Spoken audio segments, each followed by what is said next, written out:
Bienvenue sur Africa 24 dans cette nouvelle édition du QG News. Voici les titres de l'actualité.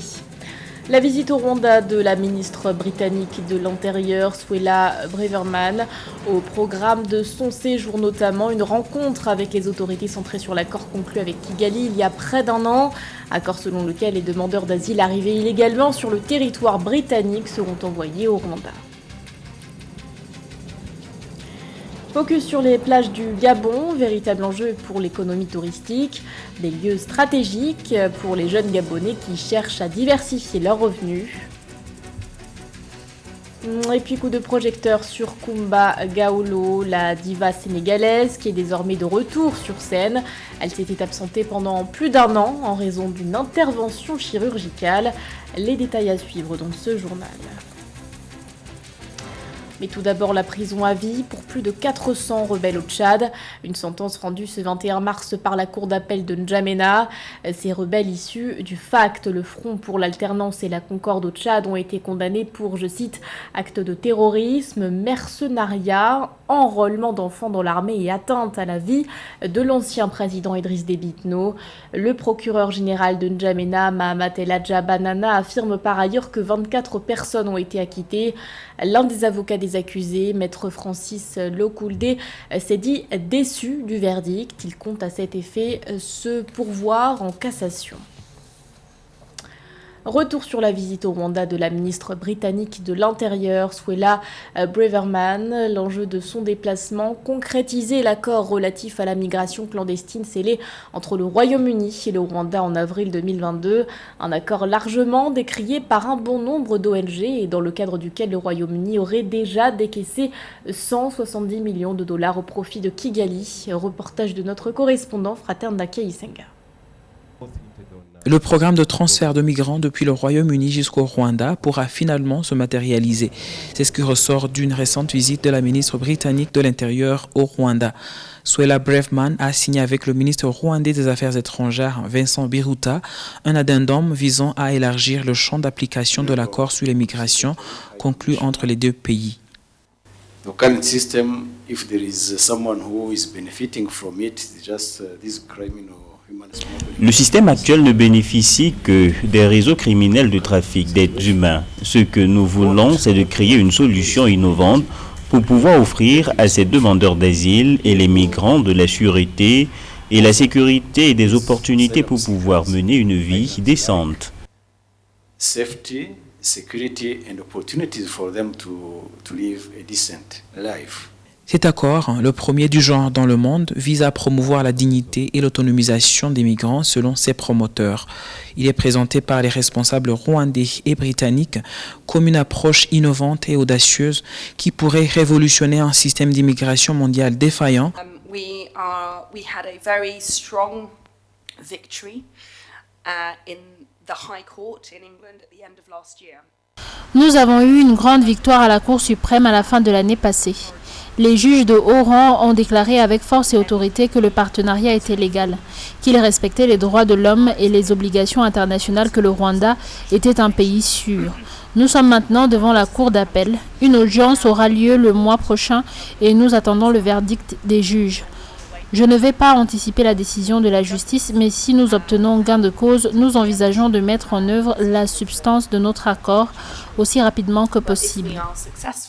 We will envisage delivering the substance of our agreement as quickly as possible. Le Rwanda et le Royaume-Uni ont pour la première fois signé le partenariat pour la migration et le développement économique en avril 2022 afin de permettre aux migrants et aux demandeurs d'asile qui se trouvaient illégalement au Royaume-Uni d'être transférés au Rwanda.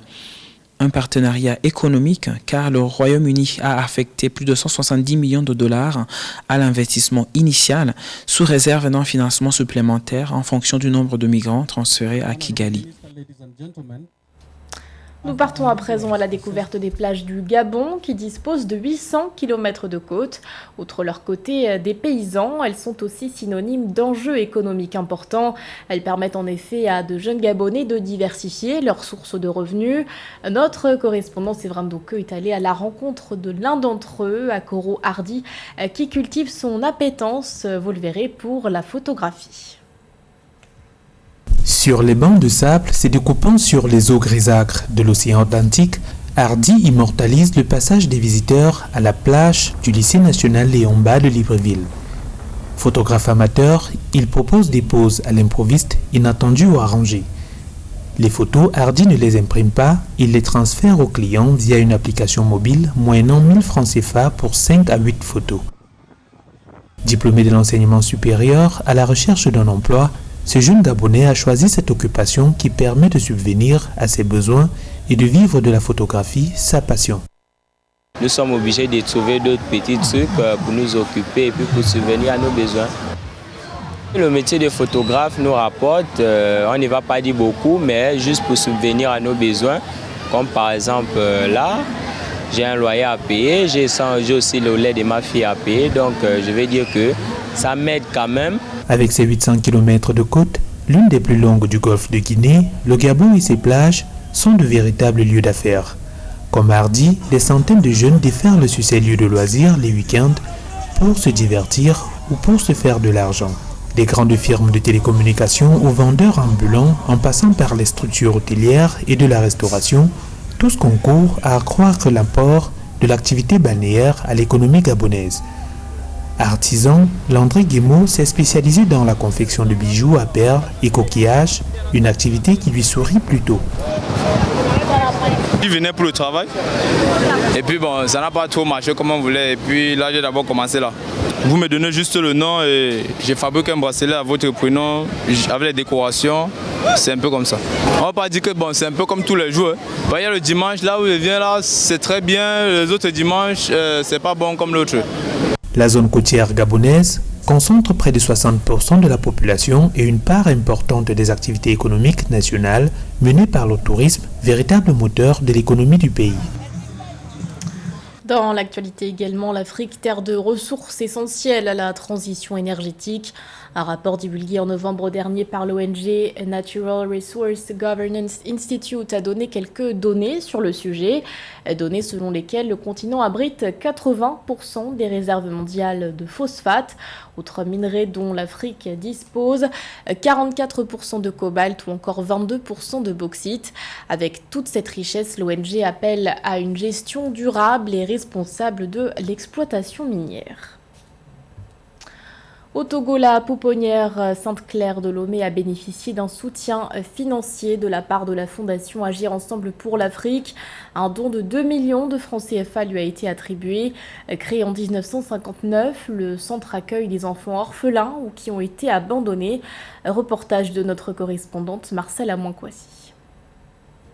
Selon le Fonds des Nations Unies pour l'enfance, la prospérité de l'Afrique dépendra de la priorité accordée aux enfants, en particulier aux enfants les plus défavorisés. Suivant cette dynamique de protection des enfants vulnérables, la Fondation Agir Ensemble pour l'Afrique, fondation présidée par Marie-Jo Trenou, apporte depuis 2017, date de sa création, son appui matériel et financier aux familles défavorisées en Afrique.